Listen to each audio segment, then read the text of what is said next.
Hello student, welcome back to my channel Shalini Hindi classes. बच्चों, आज हम आपको पढ़ाएंगे हिंदी व्याकरण और हिंदी व्याकरण के अंतर्गत आज हम आपको क्या पढ़ाएंगे? सर्वनाम। सर्वनाम।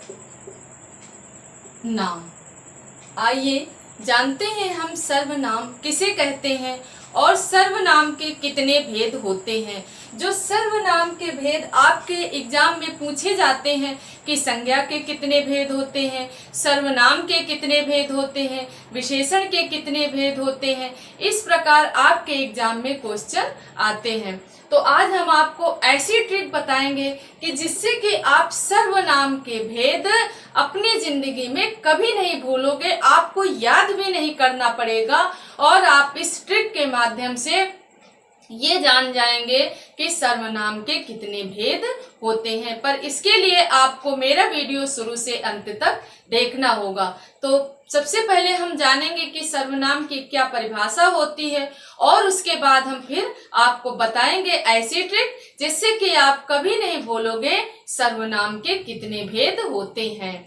तो जब हमने आपको पद पढ़ाया था, याद करिए आपकी जब हमने आपको पद पढ़ाया था तो पद में हमने आपको ये बताया था कि विकारी शब्द कौन से होते हैं और अविकारी शब्द कौन से होते हैं। तो विकारी शब्द के अंतर्गत हमने बताया था कि संज्ञा, सर्वनाम, क्रिया और विशेषण। और आज तो संज्ञा हमने आपको पढ़ाया है, आज हम आपको पढ़ाएंगे सर्वनाम कि सर्वनाम किसे कहते हैं। और वो ट्रिक के लिए आपको मेरा वीडियो शुरू से अंत तक जरूर देखना होगा। अगर आप देखेंगे तो आपको गारंटी है कि आप कभी भी नहीं भूलेंगे कि सर्वनाम के कितने भेद होते हैं। तो आइए जानते हैं हम सर्वनाम की क्या परिभाषा होती है। आप लोग बचपन से पढ़ते आ रहे हो ना कि सर्वनाम की क्या परिभाषा होती है, संज्ञा की क्या परिभाषा होती है। तो आज आप जानिए कि सर्वनाम की क्या परिभाषा होती है। सबसे पहले ये जानिए सर्वनाम। सर्व मीन्स होता है सबका और नाम मीन्स नाम। ये होता है, क्या होता है? सबका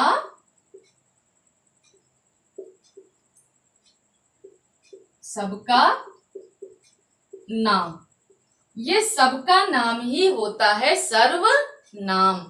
अब आप इसकी परिभाषा सुन लीजिए कि परिभाषा इसकी क्या होती है कि जो शब्द संज्ञा के स्थान पे प्रयोग किए जाते हैं उसे हम बोलते हैं सर्वनाम। जो शब्द संज्ञा के स्थान पे प्रयोग किए जाते हैं उसे हम क्या बोलते हैं? सर्वनाम। आप लोगों ने पहले भी पढ़ा होगा कि जो शब्द संज्ञा के स्थान पे प्रयोग किए जाते हैं उन्हें हम बोलते हैं सर्वनाम।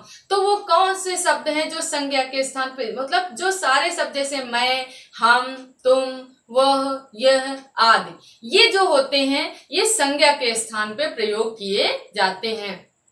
जैसे हम बोलते हैं राम यहाँ आओ, राम बाजार जाओ, तुम क्या कर रहे हो, तब जो तुम, ये तो सर्वनाम हो गया कि राम क्या कर रहे हो, या मोहन क्या कर रहे हो, गीता क्या कर रही हो, सीता खाना बना रही है। तो अगर हम इसके स्थान पे हमने सर्वनाम का प्रयोग किया, नाम ना लेकर के हमने ये कहा कि तुम क्या कर रही हो, तुम यहाँ आओ, तुम्हें कहाँ जाना है, या हमें कहाँ जाना है, हमें बाजार जाना है। अब राम के स्थान पे या श्याम के स्थान पे या सीता के स्थान पे, गीता के स्थान, जितने भी संज्ञा शब्द हैं उनके स्थान पे अगर हमने सर्वनाम का जो ये प्रयोग होता है वो संज्ञा के स्थान पे ही होता है।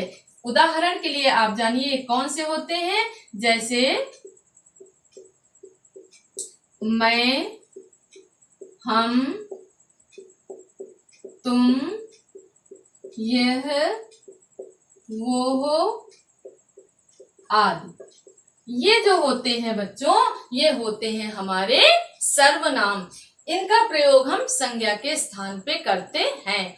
तो अगर हमें नाम नहीं लेना है तो हम ये कह देते हैं कि यहाँ आओ, तुम यहाँ आओ, या हमें वहां जाना है।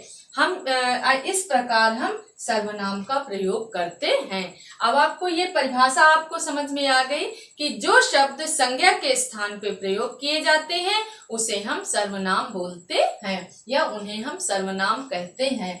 अब ये जो इसके जो भेद हैं ये हमने आपको बताया कि अभी हम आपको बताएंगे कि इसके क्या ट्रिक है, कैसे आप जानेंगे कि सर्वनाम के कितने भेद होते हैं। बच्चों, जो हमारा एग्जाम होता है तो हमारे एग्जाम में ये नहीं पूछा जाता है कि सर्वनाम की परिभाषा बताइए या संज्ञा की परिभाषा बताइए। ये तो पूछ लिया जाता है कि मैं, हम, तुम, यह, वह, और दे दिया जाता है, 4 ऑप्शन दे दिए जाते हैं कि ये संज्ञा है, सर्वनाम है, क्रिया है या विशेषण है। पर इतने इजी तरीके से क्वेश्चन अब नहीं पूछे जाते हैं क्योंकि बच्चों कंपटीशन बहुत ही हार्ड हो गया है। जो भी पेपर बनाते हैं, जो एग्जामिनर पेपर बनाता है, वो इतने इजी तरीके से नहीं पूछता है कि मैं क्या है या हम क्या है या वो क्या है या ये क्या है, ये नहीं पूछता है। वो क्या पूछता है कि सर्वनाम के कितने भेद होते हैं या निश्चयवाचक सर्वनाम किसे कहते हैं, अनिश्चयवाचक सर्वनाम किसे कहते हैं। इस तरह से वो क्वेश्चन पूछता है या कि ये दे देता है कि जैसे कि वह बाजार जाता है या कि ऐसे करके मतलब उदाहरण दे देता है कि ये किस प्रकार का सर्वनाम है या कि वो किताब पढ़ रहा है तो ये किस प्रकार का सर्वनाम है। इस तरह के क्वेश्चन आपके एग्जाम में दिए जाते हैं। तो हम मेन मुद्दे पर अपने आते हैं कि हमने अभी आपको बताया था कि हम ऐसी ट्रिक बताएंगे कि आप सर्वनाम के भेद जिंदगी में नहीं भूलेंगे कि सर्वनाम के कितने भेद होते हैं और आपको याद भी नहीं करना होगा। तो आप जानिए कि इसके लिए हम गणना करते हैं। क्या गणना करते हैं? जैसे हमने लिखा सर्वनाम, और जब सर्वनाम लिखा तो हमने ये देखिए, ये हम आपको साफ साफ यहाँ पे लिख के दिखाते हैं, सर्वनाम। अब आप इसको कैसे गिनेंगे कि सर्वनाम के कितने भेद होते हैं? अब आप गिन लीजिए इसको। ये देखिए, ये सा लिखा है 1, ये देखिए वो लिखा है 2, ये ना लिखा है 3, और इसमें ये मात्रा लगी है 4, और ये माँ लिखा है 5, और इसके ऊपर ये रा सा के, ये व के ऊपर जो ये रा लगा हुआ है, ये देखिए ये जो रा लगा हुआ है ये हो गए 6। 1 2 3 4 5 6। तो सर्वनाम के बच्चों आपके कितने भेद हो गए? 6।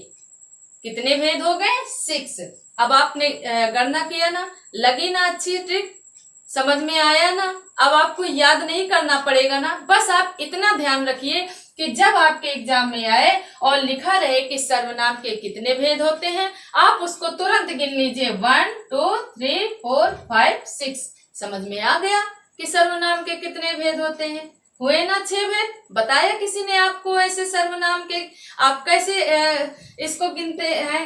बताया आपको? अभी तक आप लोगों ने नहीं सुना होगा ना कि सर्वनाम हम ऐसे अगर गणना करेंगे तो हमें सर्वनाम के भेद याद करने की जरूरत नहीं पड़ेगी। तो अब आप जो इसके जो भेद हैं, 6 भेद जो होते हैं आपके, जो होते हैं जैसे पुरुषवाचक सर्वनाम, निजवाचक, संबंधवाचक आदि, जो ये सर्वनाम होते हैं, इनकी बात हम अपने अगले वीडियो में करते हैं। तो आज का हमारा ये वीडियो आपको कैसा लगा? अच्छा लगा होगा। वीडियो को लाइक करिए, चैनल को सब्सक्राइब करिए और ज्यादा से ज्यादा आप लोग अपने दोस्तों में शेयर करिए और कमेंट्स करिए ताकि हमें ये अच्छा लगे कि आप लोग मेरा वीडियो देख रहे हो, आपको मेरा वीडियो अच्छा लग रहा है। तो आज मिलते हैं हम अपने अगले वीडियो में अपने नए टॉपिक के साथ।